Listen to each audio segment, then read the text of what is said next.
The subject is, what is this world? As Brahma is the supreme multiple of the multiplicities of unit consciousness, it is consciousness in its totality.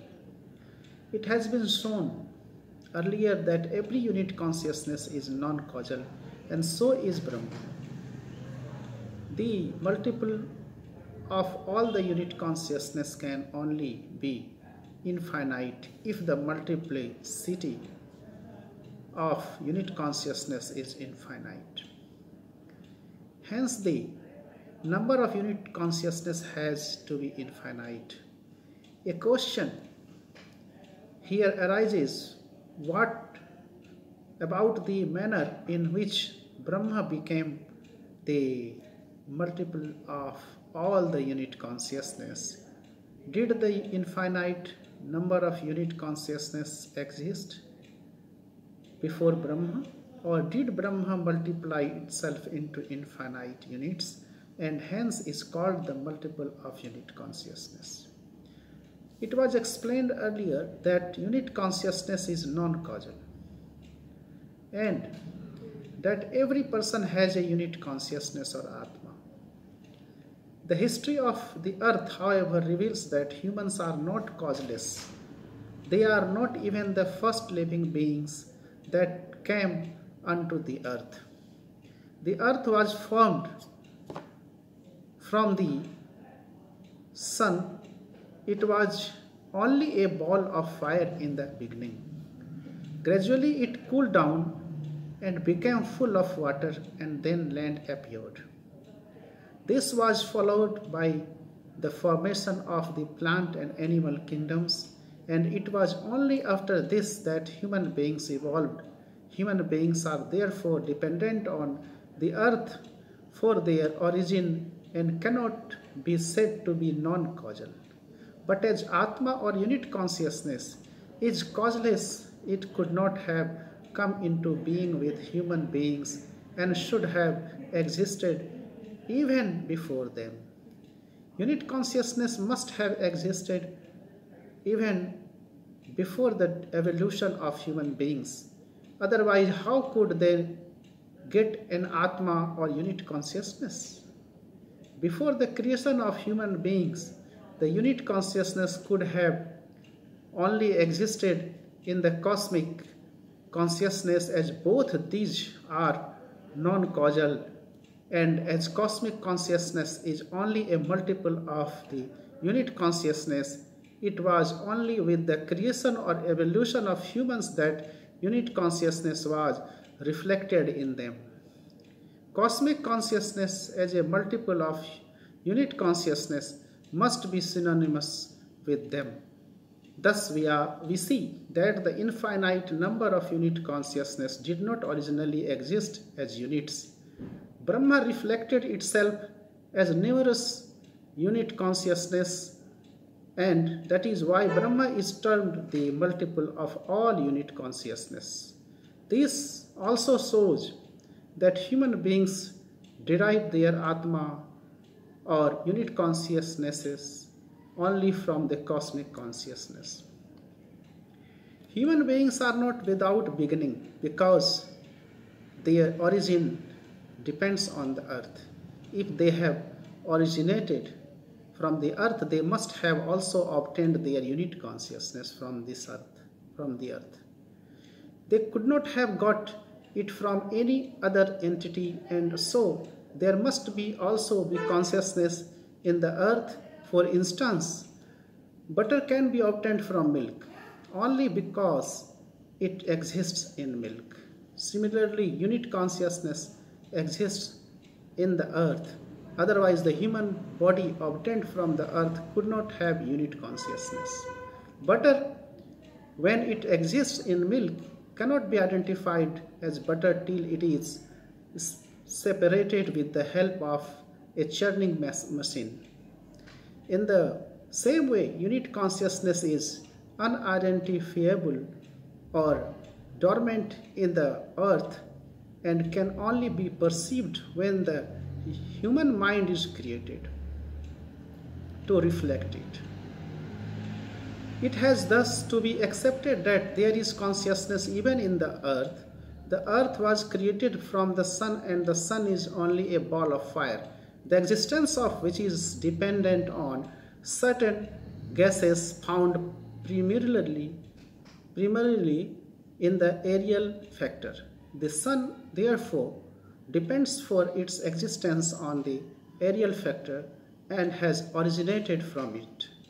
Similarly, the aerial factor Vayu is dependent on the ethereal factor because of there were no ether, there would be no space for the air to exist. The origin of air can be traced to ethereal factor. We can trace back the ethereal factor to be the source of the air, sun, earth, and then human beings. A human being has unit consciousness, and so the ethereal factor must also have it.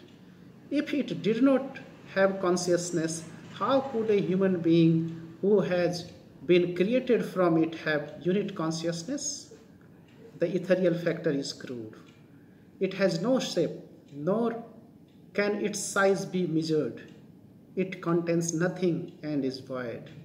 Yet it is called crude because sound can travel through it.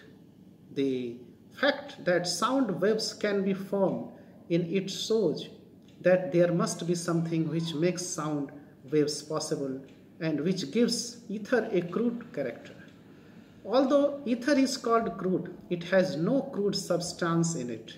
It is nothingness, void, or just space, but logically it has to be admitted that it contains consciousness. Otherwise, human beings who have been formed from the ether would not be able to get unit consciousness. Hence, the only entity which can be in the ether is consciousness. For instance, we find water in ice because it is made of water and contains nothing except water. Similarly, ether, which contains nothing except consciousness, has to be made of consciousness. Consciousness is in Brahma, and so ether has its origin only in Brahma.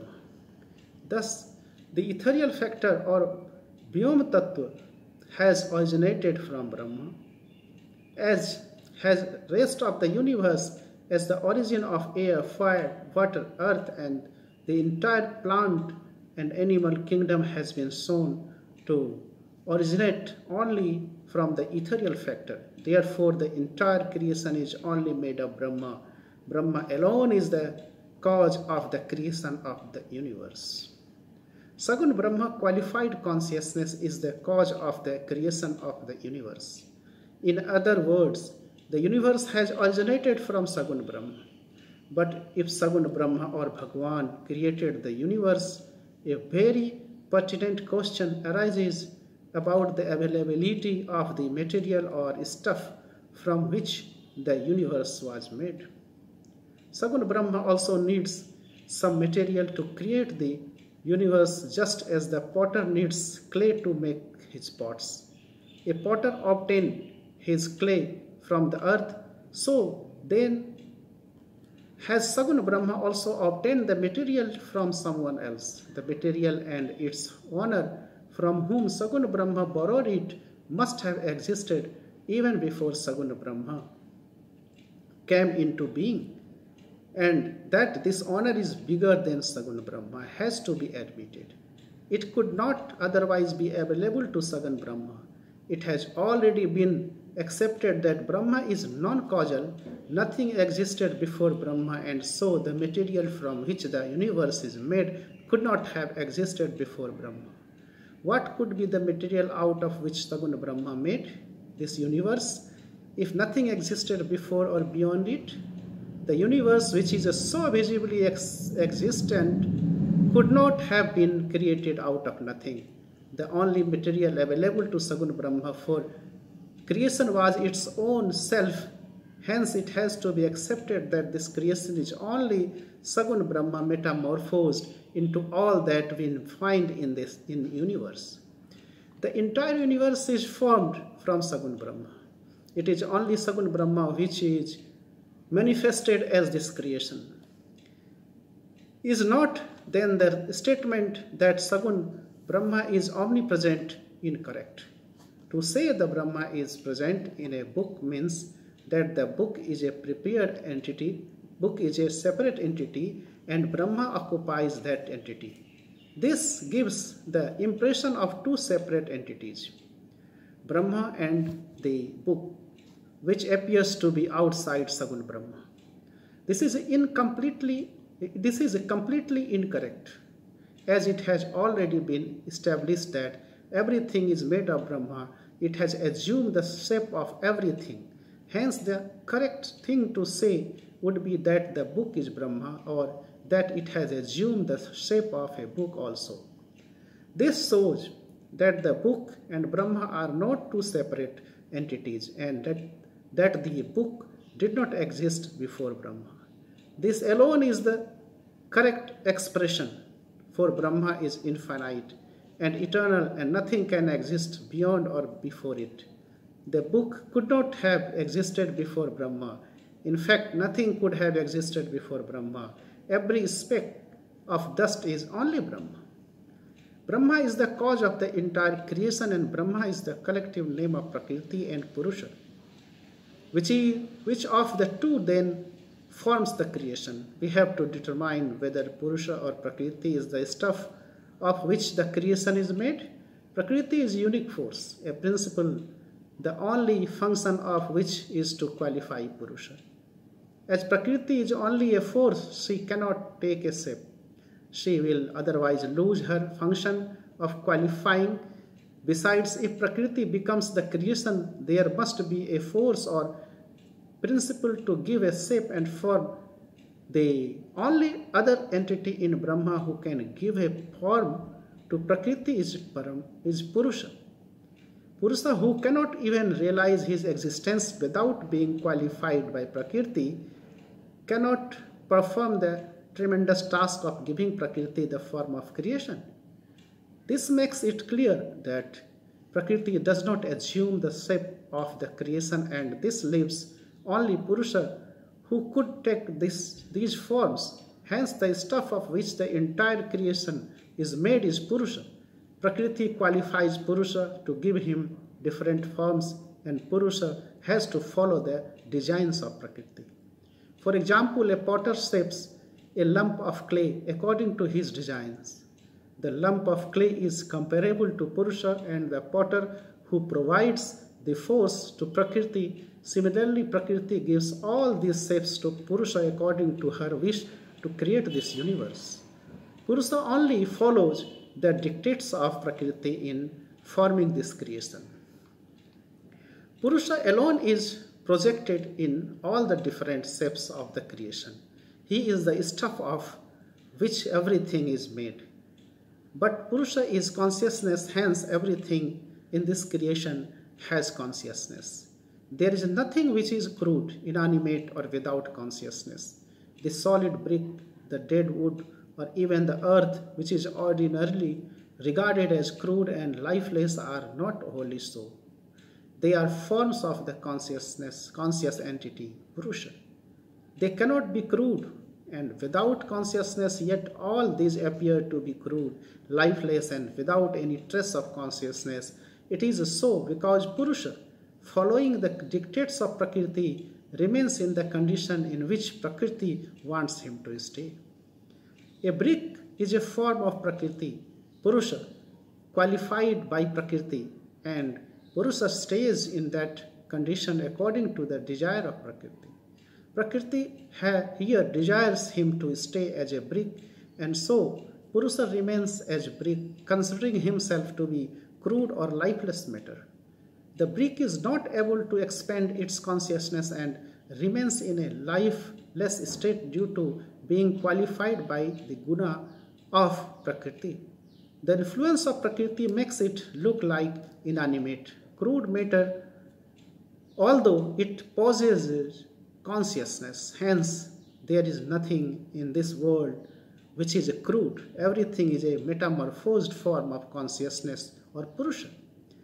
It has already been reasoned out that Purusha is a subtle entity which, when qualified, looks crude in that state. In that state, as his consciousness cannot be expanded. He appears to possess lesser consciousness. Purusha gradually appears more and more crude, and finally he takes the crudest form of Chiti Tattva or earth, where we find him as an inanimate object with his consciousness completely dormant. Thus, the greater the influence of Prakriti, the more crude he appears, while with lesser influence he is subtler. The universe has been created out of Purusha. In other words, Purusha, when qualified by the guna of Prakriti, has created the universe out of his own self. Purusha, we know, is a subtle entity which can be appreciated only as an idea. Yet the moon, the sun, the stars and the planets, the atmosphere and the earth made of subtle Purusha are all found in this creation. We have to admit that this creation has been formed by a subtle entity gradually becoming crude. We have already established by logical reasoning that Purusha is subtle. So if the crude universe has been created out of this subtle entity, its seed must have existed in this subtle entity, and on being qualified by Prakriti, germinated into this expansive universe.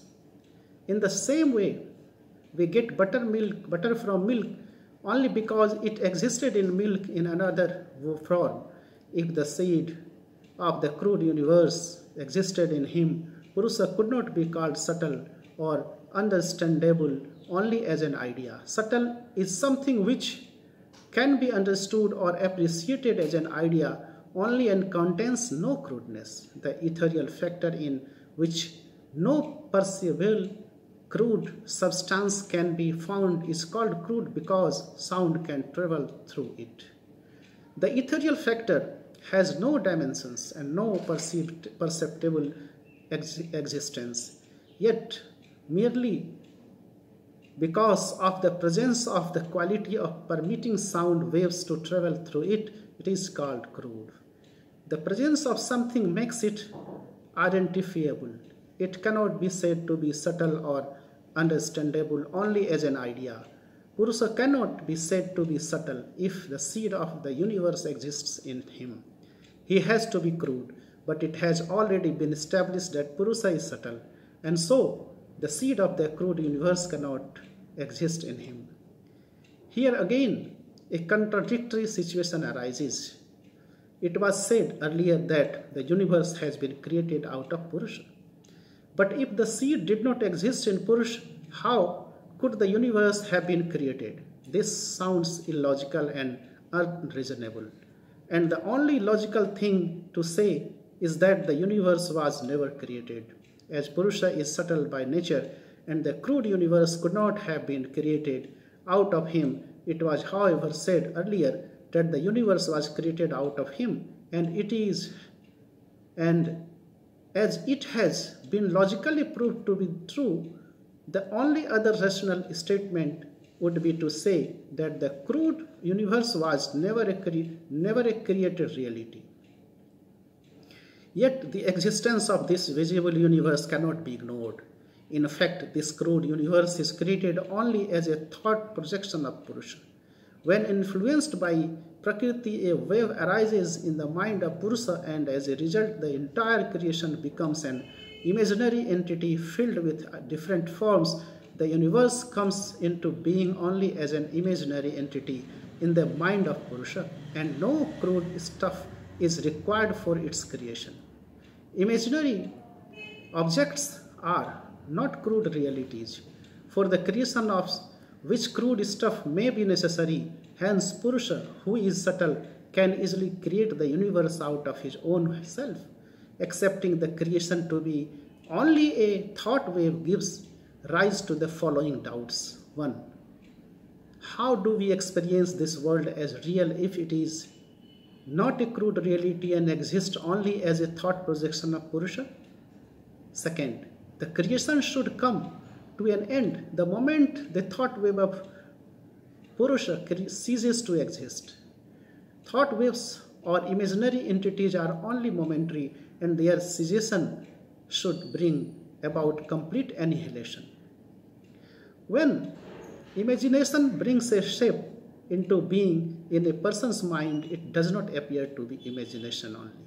It is mind that imagines, and as long as a person is under the spell of imagination, every imagined object appears to be real. It is after the spell is broken that he or she realizes it to be his or her imagination only. Let us now analyze imagination and see how an imagined object appears real in the imagination. In an earlier chapter, it was explained that the part of the mind which performs all actions is aham tattva, ego. And the part of the mind which shows or becomes the result of an action is called chitta. For instance, when aham tattva sees a book, the chitta grasps the tanmatra of a book and has to take the shape of book itself. Similarly, when a person imagines a form, the aham tattva starts functioning and chitta has to take the form to enable the aham tattva to see it. For example, Ram sitting in Bhagalpur and thinking of Chaurangi in Calcutta makes his aham tattva think of Chaurangi, and his chitta has to take the form of Chaurangi. At that very moment, his aham tattva starts seeing Chaurangi in his imagination. In order to take the form of any object, chitta grasps its tanmatra and first becomes like the rudimental factor bhuta, or the state of matter of which the object is made. For instance, on seeing a book, the chitta grasps the roop figure forming tanmatra, and before being able to take the form of book properly, it has to become like the substance or the state of matter of which the book is made. If the book is made of paper, which falls in the chitti tattva or the solid state of matter, the chitta will have to become like paper or chitti tattva before it can take the form of book. Therefore, it is necessary for chitta to become like the tattva or bhuta, rudimental factor of which its object is made. Then alone will it be able to take a complete and proper shape. Why these shapes formed in the imagination appear factual can easily be understood after knowing how an imaginary shape is formed in the mind. The external application of chitta is with the help of the 10 indriyas. To be more clear, chitta performs all its actions of taking different forms with the help of the indriyas or physical organs. It is through the indriya of eyes that chitta grasps the rupa tanmatra of a book and takes the shape of a book. It was also explained earlier that aham tattva pushes or drives chitta to come in contact with a particular tanmatra. For instance, in order to listen to a sound, aham tattva sends chitta to the receptive organ for the ears, to see a book to the eyes, and to smell a perfume to the nose. But while imagining Chaurangi, the help of none of the indriyas is required because Calcutta is 250 miles away from Bhagalpur and therefore beyond the reach of all the indriyas. Thus, chitta loses its contact with the indriyas and takes the shape of Chaurangi on its own. When chitta loses contact with the indriyas, they become non-functional and a person loses his sense of relationship and distinction of place, time and person. Ram would know of his existence in Bhagalpur with the help of his eyes only. But if chitta has lost its contact with all indriyas and has instead taken the shape of Chaurangi, it will not be able to make use of functions of the indriyas receiving tanmatras from the immediate surroundings. This makes Ram see Chaurangi in his imagination. Although he may be in Bhagalpur at that moment, because the indriyas lose their functions, chitta is not able to receive the impression of Bhagalpur and aham tattva cannot see any part of Bhagalpur. It sees only Chaurangi and feels itself to be in Chaurangi. Chitta only takes the shape of Chaurangi at the instance of aham tattva. It does not imagine. The imagination has to be done by aham tattva. and Chitta has to become like that substance and take that shape. As soon as the imagination of Aham Tattva ceases, Chitta also loses its shape, and at the same moment the Indriyas start functioning.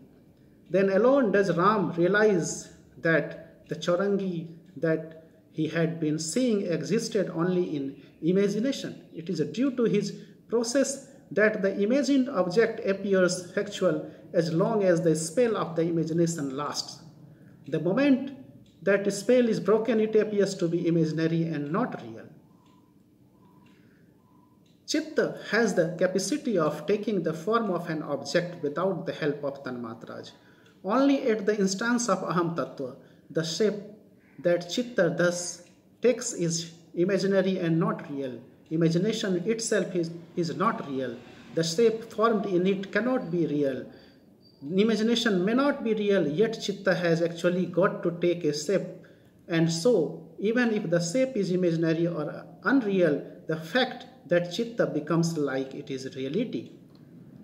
Imagination, Kalpana, has been analyzed, and why it appears factual has also been seen.